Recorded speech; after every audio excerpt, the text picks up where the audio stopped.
Sejam todos bem-vindos ao canal Make Limonada. Este é mais um vídeo baseado em relatos contidos na internet, em livros e artigos. Sejam bem-vindos ao caso Os Órfãos da Colônia, a triste história de inúmeros brasileiros que tiveram sua infância roubada por terem sido separados de seus pais enquanto eles eram aprisionados em colônias para tratamento da hanseníase.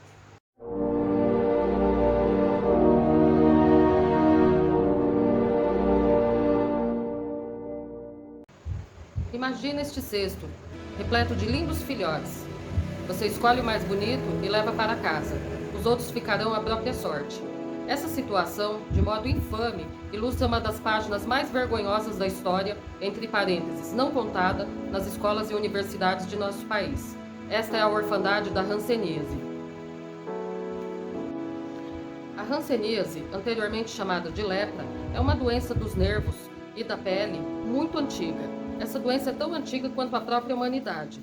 Desde a antiguidade, as pessoas que eram descobertas com essa doença eram confinadas ou isoladas em lugares longes das cidades e das aglomerações. É dito também que na Idade Média havia uma missa aos Lázaros, nome dado às pessoas que tinham a lepra, antes que elas fossem purgadas e excluídas do convívio social. E infelizmente essa prática infame persistiu ao longo do tempo, chegando inclusive até meados do século XX, onde nós traremos a situação para vocês que aconteceu em nosso país, onde inúmeras crianças, milhares de crianças foram afastadas de seus pais por causa dessa doença. É muito oportuno dizer que o nome lepra ele está em desuso e ele tem toda uma conotação pejorativa e de estigma. O nome atual da doença é hanseníase. O Brasil segue como sendo o segundo colocado nas estatísticas de casos de hanseníase, seguido apenas da Índia. E de acordo com esse mapa que nós temos aqui no vídeo, nós temos uma distribuição geográfica da ocorrência da doença. Os países assinalados em vermelho são aqueles que possuem os maiores índices. É sabido que, desde sempre, a falta de condições de vida, de saneamento básico, de qualidade de vida de um modo geral, colaboram para que essa doença continue existindo. E no final do vídeo a gente vai fazer também umas considerações sobre a hanseníase diante da indústria farmacêutica.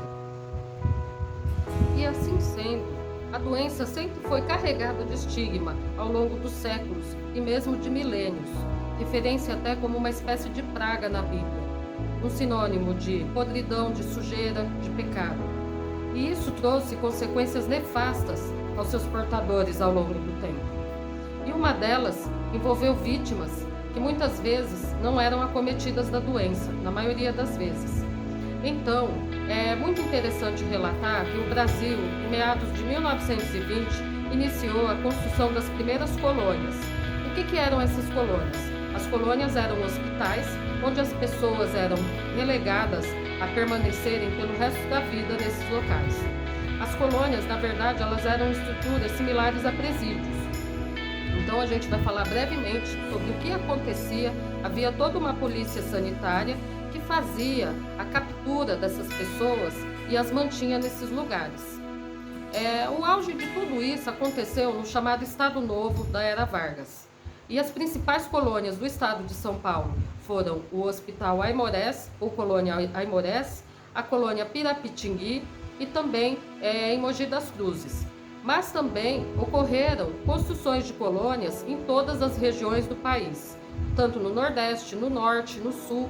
E há uma vasta literatura clínica a respeito de tudo o que acontecia, como que era o cotidiano dessas pessoas nesses hospitais.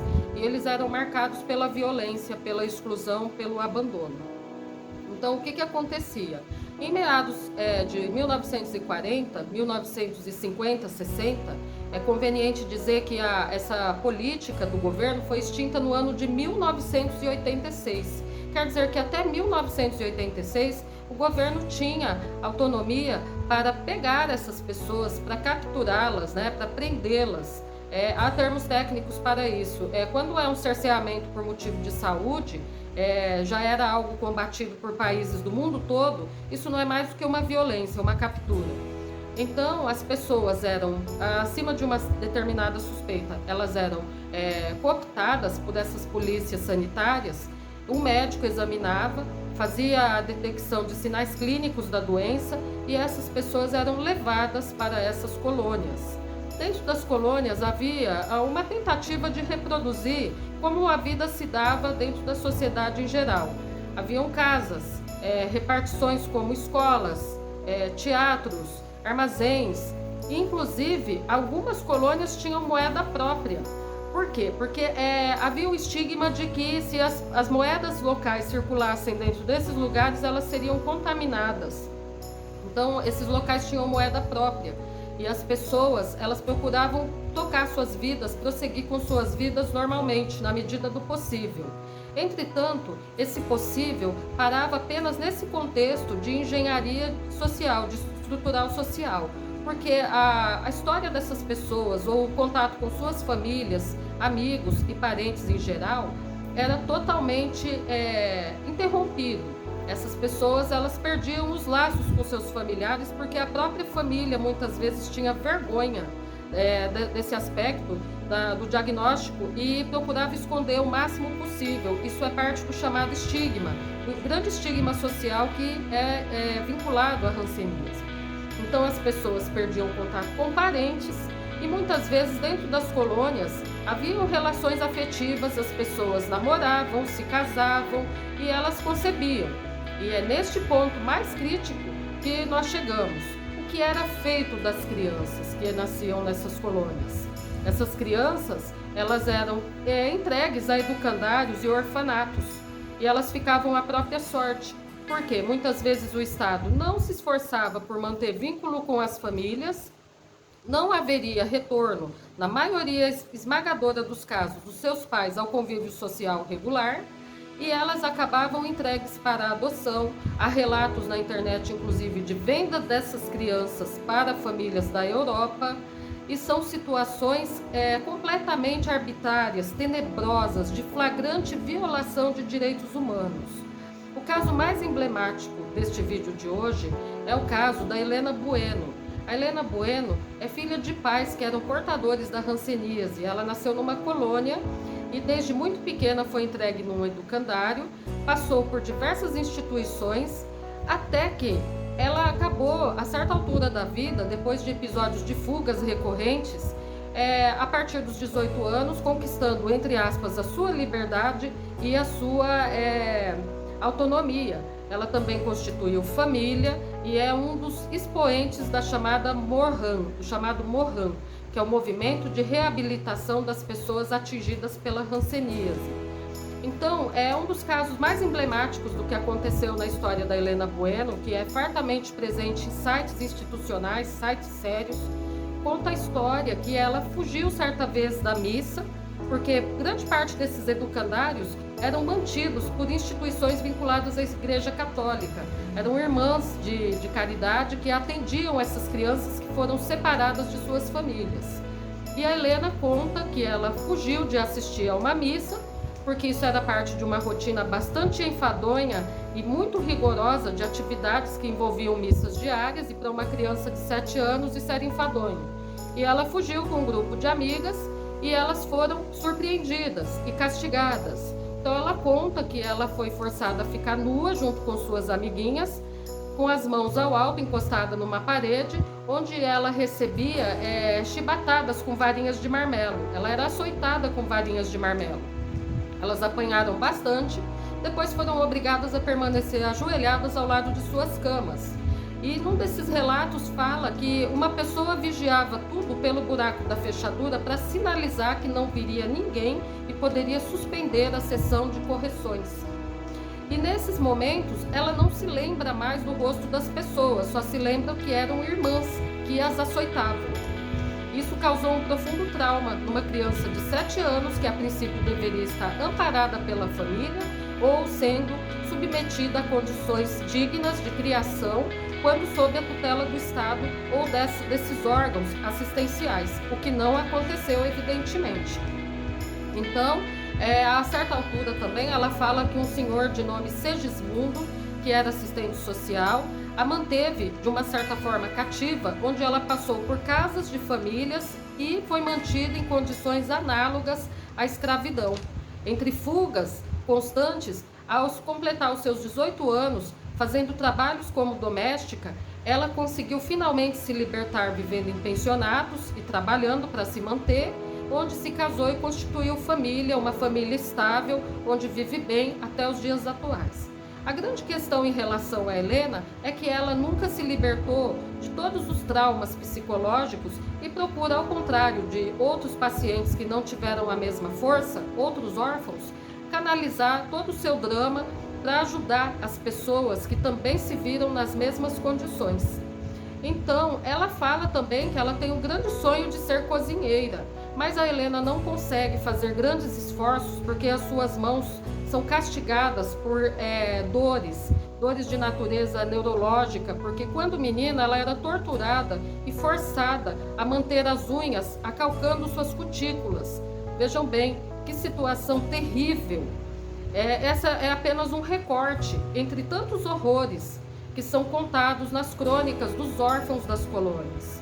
E depois de adulta e muito percorrer casas, lugares e buscar algumas referências com a documentação que tinha consigo, ela conseguiu reaver seus familiares, onde percebeu que já não tinha mais vínculos com eles, que já havia uma grande barreira, um grande abismo entre os seus familiares, os seus parentes. A sua única irmã também não teve condições de manter contato com ela.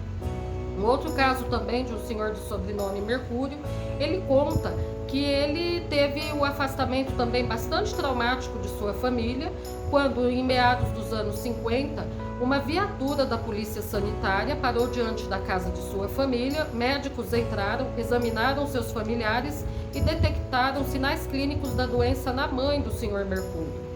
Alguns dias depois ela foi levada para internação, a família foi retirada para fora da casa e a casa foi incendiada. Algum tempo depois, ele também seria paciente de uma colônia de rancenianos. Ele fez o tratamento clínico, foi curado, tentou sair e se reabilitar, mas por conta das lesões que eles tinham nas mãos, as cicatrizes das lesões do tratamento, porque ele já estava curado, ele acabou perdendo o emprego, sofrendo estigma em seu local de trabalho, tendo de retornar à colônia.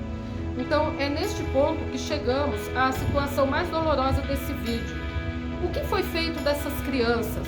Essas crianças que logo que eram nascidas, elas eram colocadas em cestos e levadas para longe de seus pais, para sempre, crescendo sem referência, sem passado, submetidos a maus tratos terríveis, como os que são reportados nessa ilustração que tem no vídeo.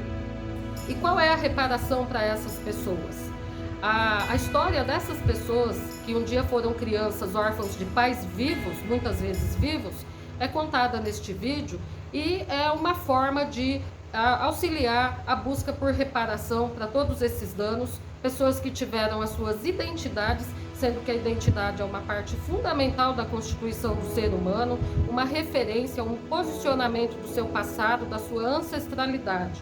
E a luta persiste principalmente diante da lei, da justiça e das governanças para que essas pessoas tenham a sua história contada, para que essa história se torne pública e conhecida de todos, e que esse flagelo jamais se repita com nenhuma criança. A MORHAN, chamado Movimento de Reintegração das Pessoas Atingidas pela Hanseníase, ela tem também um foco não só nos portadores atuais ou passados, mas nas pessoas atingidas pela orfandade das colônias hansenianas. E ela luta pela inclusão dessas pessoas junto à governança e mobilizou uma ação civil pública, que nós mencionaremos ela aqui, que pede o seguinte: o reconhecimento da responsabilidade do Estado brasileiro em razão da política de isolamento e separação compulsória de filhos separados dos pais com hanseníase entre os anos de 1923 a 1986, a publicização de todos os dados existentes referentes aos filhos separados, pagamento de indenização em prestações mensais nos valores e termos da Lei 11.520 de 2007 aos filhos que foram separados de seus pais, criação e implementação no âmbito do SUS de política pública de atendimento psiquiátrico e psicológico para atendimento de filhos separados que assim desejarem e necessitarem. Adoção da política de erradicação da hanseníase com ampla divulgação na mídia. Criação de 5 centros de memória em cada região do Brasil, onde houve separação de crianças dos seus pais. e ainda o tombamento dos 29 educandários que ainda existem no Brasil. A inclusão por meio do MEC da história dos filhos separados dos seus pais nas colônias de rancenianos, nos cursos da área de saúde e justiça, em todas as universidades públicas do país. Então, a essas solicitações, modestamente, eu também venho pontuar algo muito importante, que é a chamada negligência, as chamadas doenças negligenciadas. Se com todo o advento da modernidade e de todos os recursos tecnológicos que temos atualmente, pessoas desfavorecidas economicamente são alijadas de condições dignas de vida e estão expostas à hanseníase, quer dizer que este flagelo ainda persiste na humanidade. Há falta flagrante de um esforço da indústria farmacêutica. Por quê? Porque a indústria farmacêutica ela é mobilizada pelas enfermidades cujas as medicações produzidas em seus laboratórios trarão lucro para a indústria. Então, o que é oportuno? Também reivindicar que sejam feitos esforços científicos para a criação de uma vacina eficaz contra a hanseníase e também a criação de fármacos que possam reduzir o tempo de tratamento. Os que existem atualmente, eles são de qualidade e promovem a cura total. Entretanto, falta esforço da indústria farmacêutica para que haja a produção de uma vacina. Janeiro é o mês roxo, é o mês de prevenção e tratamento da hanseníase. O maior estigma de todos, com certeza, segue sendo do preconceito. Desde 1986, há todo um movimento que culminou com a ampliação do SUS no tratamento de pacientes, de pessoas que manifestam sinais clínicos da doença. Esse tratamento é feito gratuitamente, mas infelizmente faltam médicos, faltam profissionais da área de dermatologia para trabalhar com a doença, fazer frente ao combate e tratamento à doença. E faltam pessoas treinadas também para fazer o manejo, o diagnóstico clínico e manejo do tratamento nos postos e unidades de saúde. A política dos médicos de Cuba estava ajudando grandemente essa situação. E Cuba, é interessante relembrar que Cuba é um país onde tem baixos índices da doença. E, infelizmente, com essas atuais quebras de todas as nossas garantias e direitos progressivos, numa espécie de efeito dominó, infelizmente essa campanha de médicos cubanos no nosso país foi extinta e isso, claro, trouxe prejuízo para a população. Então, este é um vídeo, eu espero que você aprofunde a sua leitura. Nós temos aqui na descrição artigos, livros, há um vasto material documental na internet e você pode desfrutar dele, e o conhecimento não ocupa espaço, e sempre nós faremos vídeos com conteúdo para todos vocês que assistem ao canal. É muito oportuno dizer que essas informações elas devem ser divulgadas, difundidas. E o canal O Tribunal do Apocalipse, ele não tem pretensões sensacionalistas, ele tem pretensões de mobilizar as mídias para fazer justiça, a memória dos esquecidos, daqueles que foram alijados de ser ouvidos e que têm os seus direitos flagrantemente violados. A gente tem que lutar para que esse mal não se repita. E, para além disso, eu prossigo pedindo a sua ajuda, a sua inscrição. Eu quero que o canal atinja o quanto antes os 1000 inscritos, que eu tenho novos planos em futuras séries do canal. Eu agradeço muito a sua presença aqui, obrigada por ter assistido e pela sua paciência. E os órfãos da colônia, até o momento, continua sendo mais um crime social para o Tribunal do Apocalipse.